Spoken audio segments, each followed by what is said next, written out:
Hello everyone, welcome back to Remarkable Rare. I'm Kayla, And I'm Zohan. and we are student advocates from the University of Notre Dame highlighting a series called Living with SGS.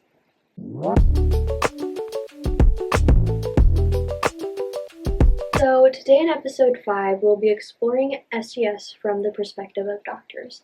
And if you haven't watched the other episodes, SGS stands for Shprintzen-Goldberg syndrome, which is one of the it's an extremely ultra rare disease, and you can go back to episode 1 where we introduced a lot just about what it is and the symptoms.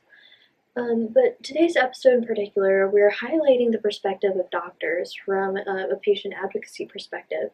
And so today, joining us will be Dr. Fulkerson, who is a pediatric neurosurgeon who has treated Hope along with many other patients with rare diseases. Right. So, as an extremely rare disease, most doctors go through their careers and they may never see even one case of this. Okay. So, it's like even for them, this is crazy. But, Dr. Fulkerson, he focuses in this stuff, right? So, unlike other doctors, he sees like these, maybe even on a daily basis. Sure, it's not all SGS, but he sees many of the same similar diseases. And for sure, like everybody is wondering, like, how is this different, right? What is the difference between seeing these rare patients on a daily basis versus, your everyday normal procedures? Right. So yeah, let's see what Dr. Fulkerson has to say about his experience. Well, that is an extremely rare disease, and there's only a handful of people in the world with such a thing. And so, one of the things about pediatric neurosurgery in general is it's a pretty small community. And there are roughly 5,000, give or take, neurosurgeons in the country. Fully boarded pediatric neurosurgeons, fully trained, there's probably less than 200. So we're only a few degrees of separation from most people in the country. And so when we get a weird case or a rare case like this, a lot of times we'll call our colleagues at other places, hey, have you seen anything like this or not? And then in this particular case, I got involved after the patient was seen by the orthopedic team. And the orthopedic, who was the acting chairman at the time of the Department of Orthopedic Surgery, like, I've never seen anything like this. Can you take a look at it? And we looked at it, and some of the principles that we could apply, even if we did not know the ins and outs of the whole disease, we can say, boy, that is a bad problem in the spine, and we need to deal with that. And so applying principles that we would have just from a fundamental knowledge of anatomy and other things that may be similar, and then trying to extrapolate what to do with a very rare case is the challenge. Thanks so much for that, Dr. Fulkerson. I think that was news to me, just with how rare neurosurgeons are in general, but even the smaller subset of pediatric neurosurgeons. And just knowing that a lot of the pediatric surgeons are the ones that deal with a lot of the rare diseases, since a lot of children have rare diseases.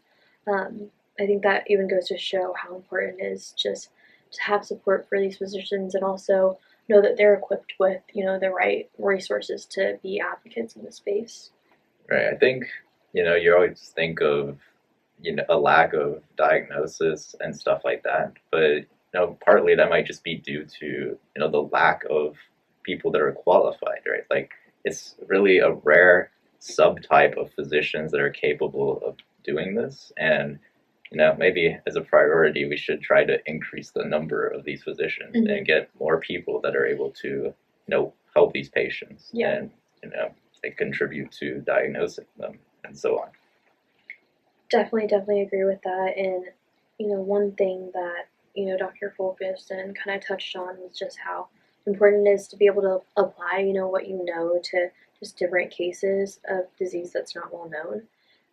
And so, yeah, what do you kind of have to say about that? Yeah, I think it's interesting that even for these ultra rare diseases, like, you would think that they're very different from your normal everyday diseases, but actually, even for them, the fundamentals that you can learn in med school and for surgery, like, they still apply.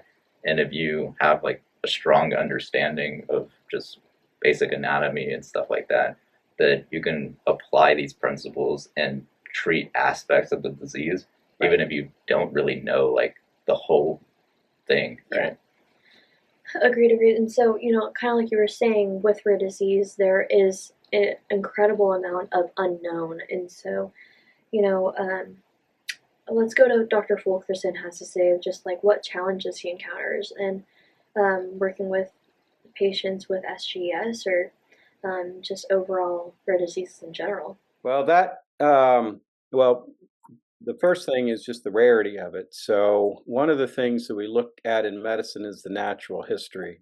So, if we said, okay, what happens if we do nothing? What's going to happen? What problems is somebody going to have? And if you have a rare thing that's not been described, you don't know that. So, you don't know, is this part going to get worse? Is this part going to get better? And what we've learned with trial and error with our patient is that a lot of her tissues are not the same as everybody else. And that makes it very challenging because she does not react to surgery the same as you would expect for somebody who doesn't have that genetic abnormality. For example, the coverings, the nerves in the brain have a covering over the top of them, and that holds in all the spinal fluid and protects everything. And hers is very incomplete and very weak. So if we do a surgery on the brain or the spine, we have a high risk of that spinal fluid leaking and causing poor healing. Our bones are extremely different than most people's, and so we have to plan that in doing spine surgeries and plan that the healing challenges are going to be just a lot different than somebody without such a genetic finding.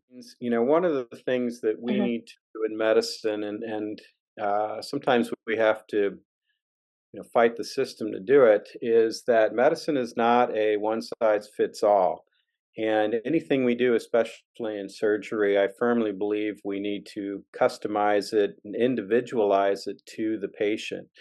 And that is, nobody's more important to do that with than somebody with a rare disease. So that's where a lot of experience comes through that, okay, I may try this on a patient with a different thing, and that's not going to work here. And I need to be, creative and think sort of outside the box. And especially with patients that there's not, much sort of information out there for you to study. So, along with just being a rare disease, you would expect that just not having enough people and not having enough cases would be a problem. And like Dr. Fulkerson said, that is one of the key issues: the lack of population and sample size. So you really don't have like a good idea of natural history. So like for those that didn't hear it or don't really know, natural history is like the progression of the disease over time. And without enough samples, people really don't know how this disease progresses without treatment. And if you don't know that, you don't have a baseline to compare like your current patient to. And so you're just like in the dark, wondering like, is this good? Is this bad? Right. Like, you don't know, right? And Dr. Fulkerson has, done plenty of just operations with just rare disease and experience. I'm just curious on, what advice Dr. Fulkerson has to offer just in working with disease and what recommendations you might have for other physicians who are working in a similar space. Collaboration is a good thing. And the other thing that is necessary is things called national registries, where there is a place where people can pool this data. For example, a lot of the best aneurysm data is from the Scandinavian countries. They have a nationalized registry that everybody with an aneurysm, all the data goes in the same place. So people can mine that, and you have a whole country's worth of patients as opposed to one medical school or something. So some of that is occurring now, but it's a real challenge. But I think having a national repository of information and participating in that, encouraging people who are in the community to participate in that, and that means presenting at national meetings. That means trying to publish interesting cases, and just being willing to go out there and look around for information. And I find that patients I haven't really encountered a patient who didn't want us to tell their story. That had a rare disease. There are some people that, maybe have a more common thing they don't want to get out, but people that have a rare disease are very interested in this, at least in my experience. And so, Mhm. working with the patient to sort of tell their story, I think is a good thing, and one of the main purposes that you guys are working on. That's such an incredible just point in science in general is that collaborative aspect. Um, with how just big the field of science is, and then how rare things are, being able to reach out to different colleagues who might have more experience than you is just so important, especially with diseases that can be really challenging as well. So, Right. Yeah, I think going along with mhm. that, a lot of people are experts in a lot of things, but you can't be an expert in everything, Mhm. right? So, like, don't be afraid to reach out to other people, like, Yeah. even outside of Mhm. your immediate specialty, and, get their advice on the situation. And maybe, like, through that, you could come up with new treatment methods, new insights, stuff Mhm. like that. Yeah, and Dr. Fulkerson made such a good point about, just being able to reach out to colleagues who might have a lot more experience than you with like particular surgeries, even if you haven't even had the chance to encounter it yet. But just being able to just start talking about it and being proactive about it is just super important too. So, Right. I also think along with, just the physician collaboration, Dr. Fulkerson's point on, national registries is like a really important thing, mhm. especially in the US.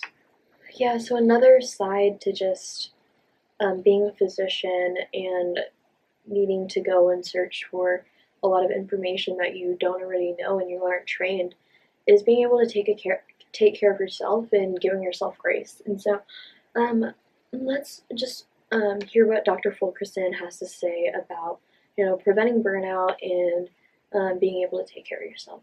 I think when somebody has a challenging thing, the important thing is that you have to have confidence that you are well trained. You have to rely on your experience. You have to be honest with yourself as far as, is this something that I should be doing?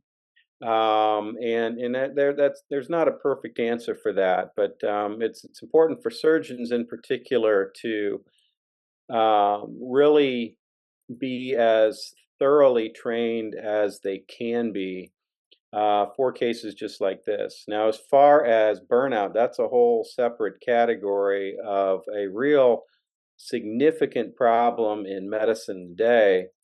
Um, Not so much just because of rare cases, but just because of the medical environment.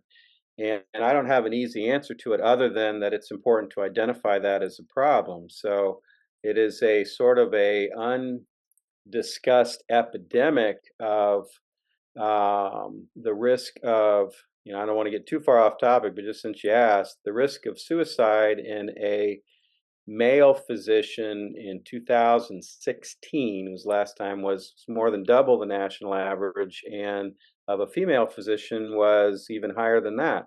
So it's a big problem, and there's a lot of factors that have been routinely and reliably identified as factors for that. Um, and there's varying powers that be that are either helpful or hurtful for all of those things. And then I have found in my personal career that Mhm. one of the, if not the most important thing for your life satisfaction is who you work with. So if you are with good people and you are with people that are supportive and that you like being around, your job satisfaction will be infinitely higher than if you're not. And that is more important than your paycheck and other things.